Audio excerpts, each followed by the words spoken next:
What exactly can we expect from Spider-Man No Way Home in terms of action that's going to be so different from what we've seen in any previous Spider-Man film?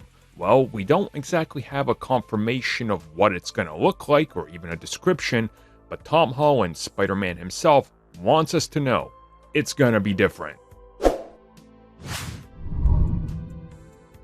I think it's safe to say that so far with the MCU Spider-Man, we've seen Peter grow more comfortable with what he can do as Spider-Man. In Homecoming, he was afraid of heights, naturally. He's still very new to it. Then as he continues to get more comfortable with it, he starts to swing more comfortably. He gets better with his web shooters, with how he's fighting, with the execution of his moves. So recently, speaking with EW, Tom Holland was asked about what exactly can we expect in the evolution of the character's fight style and fight moves.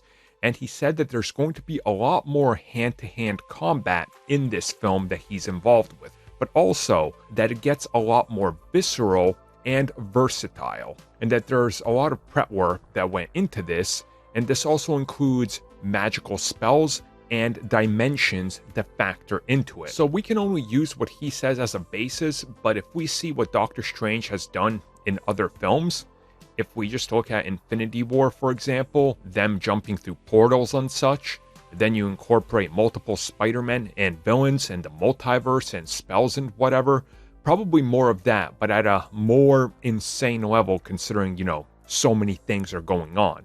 Hand-to-hand again, I think that's going to be awesome because Spider-Man does do a fair amount of hand-in-hand, but only when it calls for it. It's not something that he's necessarily always involved with because he also has long-range attacks and things like that. So I'm definitely interested to see the evolution of the fight style because in the MCU so far, it's been displayed, but not a full-on Spider-Man that's good at everything. And it seems like he's finally going to somewhat get there and be more comfortable with every aspect of everything he has. And that's probably due to the amount of time that's passed, things he's done, and just being more comfortable and probably learning along the way in the meantime that we haven't, caught up with the character. So overall, it sounds like the action is going to be pretty insane. I mean, they confirm hand-to-hand combat, magic spells and dimensions.